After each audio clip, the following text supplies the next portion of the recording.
गरुड़ उवाच, गरुड़ जी ने कहा, हे केशव, जिस जिस पाप से जो जो चिन्ह प्राप्त होते हैं और जिन जिन योनियों में जीव जाते हैं वह मुझे बताइए। श्री भगवान उवाच, श्री भगवान ने कहा, नरक से आए हुए पापी जिन पापों के द्वारा जिस योनि में आते हैं और जिस पाप से जो चिन्ह होता है वह मुझसे सुनो। ब्रह्मत्यारा क्षय रोगी होता है, गाय की हत्या करने वाला मूर्ख और कुबड़ा होता है, कन्या की हत्या करने वाला कोढ़ी होता है और ये तीनों पापी चांडाल योनि प्राप्त करते हैं। स्त्री की हत्या करने वाला तथा गर्भपात कराने वाला पुलिंद भिल्ल होकर रोगी होता है।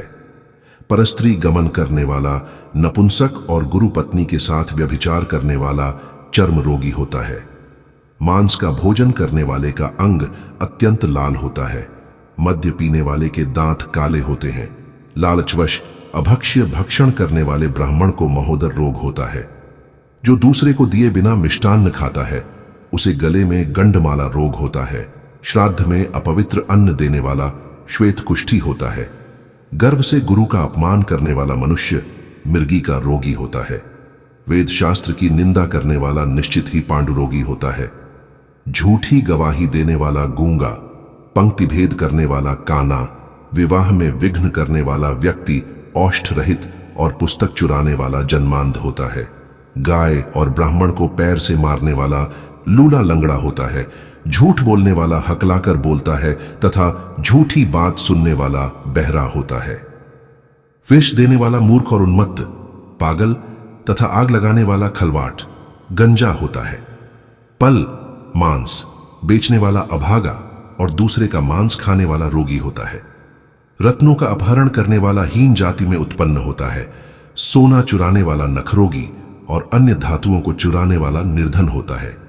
अन्न चुराने वाला चूहा और धान चुराने वाला शलभ टिड्डी होता है। जल की चोरी करने वाला चातक और विष का व्यवहार करने वाला वृश्चिक बिच्छू होता है। शाकपात चुराने वाला मयूर होता है। शुभ गंध वाली वस्तुओं को चुराने वाला छुचुंदरी होता है। मधु चुराने वाला डांस, मांस चुराने वाला गीध और नमक चुराने वाला चींटी होता है। तांबूल, फल तथा पुष्प आदि की चोरी करने वाला वन में बंदर होता है।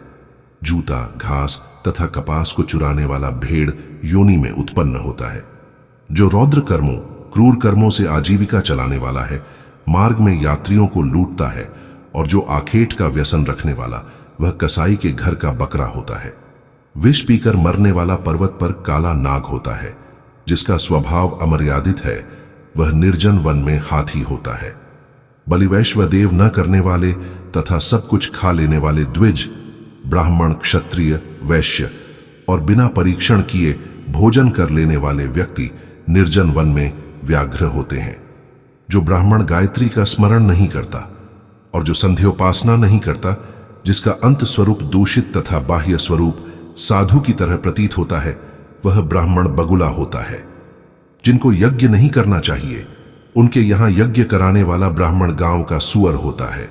क्षमता से अधिक यज्ञ कराने वाला गर्दभ तथा बिना आमंत्रण के भोजन करने वाला कौवा होता है। जो सत्पात्र शिष्य को विद्या नहीं प्रदान करता वह ब्राह्मण बैल होता है। गुरु की सेवा न करने वाला शिष्य बैल और गधा होता है।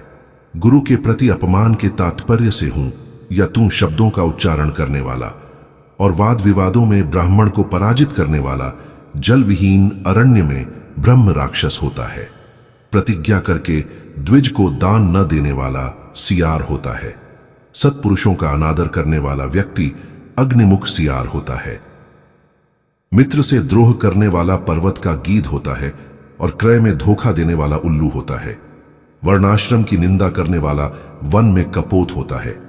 आशा को तोड़ने वाला और स्नेह को नष्ट करने वाला, द्वेषवश स्त्री का परित्याग कर देने वाला बहुत काल तक चक्रवाक चकोर होता है। माता पिता, गुरु से द्वेष करने वाला तथा बहन और भाई से शत्रुता करने वाला हजारों जन्मों तक गर्भ में या योनि में नष्ट होता रहता है। सास ससुर को अपशब्द कहने वाली स्त्री तथा नित्य कलह करने वाली स्त्री जलौका अर्थात जल जोंक होती है और पति की भर्त्सना करने वाली नारी जूं होती है। अपने पति का परित्याग करके परपुरुष का सेवन करने वाली स्त्री वलगुणी, चमगादड़ी, छिपकली अथवा दो मुंह वाली सर्पिणी होती है। सगोत्र की स्त्री के साथ संबंध बनाकर अपने गोत्र को विनष्ट करने वाला त्रक्ष, लकड़बग्घा और शल्लकशाही होकर रीछ योनि में जन्म लेता है। तापसी के साथ व्यभिचार करने वाला कामी पुरुष मरु प्रदेश में पिशाच होता है और अप्राप्त यौवन से संबंध करने वाला वन में अजगर होता है। गुरु पत्नी के साथ गमन की इच्छा रखने वाला मनुष्य क्रिकलास, गिरगिट होता है।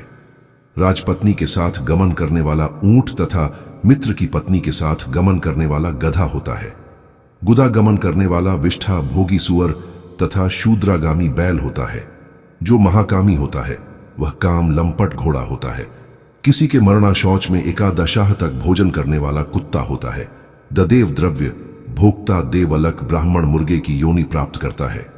जो ब्राह्मण धम द्रव्यार्जन के लिए देवता की पूजा करता है वह देवलक कहलाता है। वह देव कार्य तथा पितृ कार्य के लिए निंदनीय है। महापातक से प्राप्त अत्यंत घोर एवं दारुण नरकों का भोग प्राप्त करके महापातकी व्यक्ति कर्म के क्षय होने पर पुण्य इस मृत्यु लोक में जन्म लेते हैं। ब्रह्म हत्यारा गधा, ऊंट और महिषी की योनि प्राप्त करता है तथा सुरापान करने वाला भेड़िया, कुत्ता एवं सियार की योनि में जाते हैं। स्वर्ण चुराने वाला कृमि, कीट तथा पतंग की योनि प्राप्त करता है। गुरु पत्नी के साथ गमन करने वाला क्रमशः तृण, गुल्म तथा लता होता है। परस्त्री का हरण करने वाला, धरोहर का हरण करने वाला तथा ब्राह्मण के धन का अपहरण करने वाला ब्रह्मरारास होता है। ब्राह्मण का धन कपट स्नेह से खाने वाला 7 पीढ़ियों तक अपने कुल का विनाश करता है और बलात्कार तथा चोरी के द्वारा खाने पर जब तक चंद्रमा और तारकों की स्थिति होती है तब तक वह अपने कुल को जलाता है।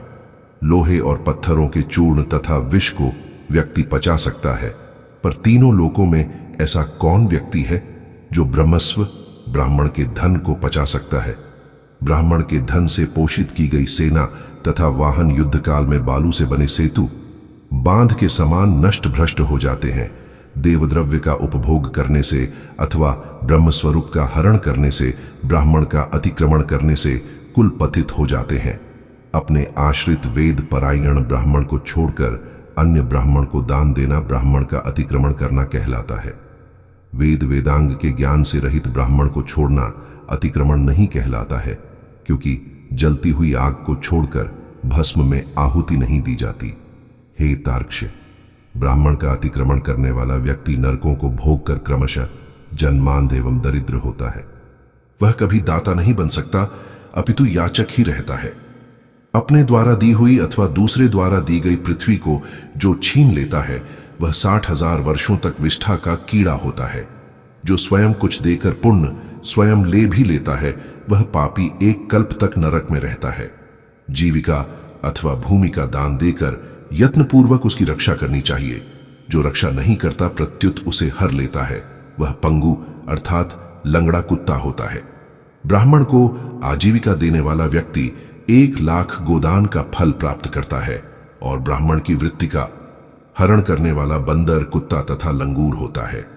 हे खगेश्वर, प्राणियों को अपने कर्म के अनुसार लोक में पूर्वोक्त योनियां तथा शरीर पर चिन्ह देखने को मिलते हैं। इस प्रकार दुष्कर्म करने वाले जीव नारकीय यातनाओं को भोगकर अवशिष्ट पापों को भोगने के लिए इन पूर्वोक्त योनियों में जाते हैं। इसके बाद हजारों जन्मों तक तिर्यक पशु पक्षी का शरीर प्राप्त करके वे बोझा ढोने आदि कार्यों से दुख प्राप्त करते हैं।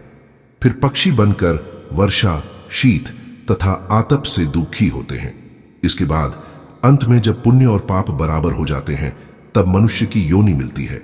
स्त्री पुरुष के संबंध से वह गर्भ में उत्पन्न होकर क्रमशः गर्भ से लेकर मृत्यु तक के दुख प्राप्त करके पुण्य मर जाता है। इस प्रकार सभी प्राणियों का जन्म और विनाश होता है। यह जन्म मरण का चक्र चारों प्रकार की सृष्टि में चलता रहता है। मेरी माया से प्राणी रहट घटी यंत्र की भांति ऊपर नीचे की योनियों में भ्रमण करते रहते हैं। कर्मपाश बंधे रहकर कभी वे नरक में और कभी भूमि पर जन्म लेते हैं। दान न देने से प्राणी दरिद्र होता है। दरिद्र हो जाने पर फिर पाप करता है। पाप के प्रभाव से नरक में जाता है और नरक से लौटकर पुण्य, दरिद्र और पुण्य, पापी होता है। प्राणी के द्वारा किए गए शुभ और अशुभ कर्मों का फल भोग उसे अवश्य ही भोगना पड़ता है। क्योंकि सैकड़ों कल्पों के बीत जाने पर भी बिना भोग के कर्म फल का नाश नहीं होता।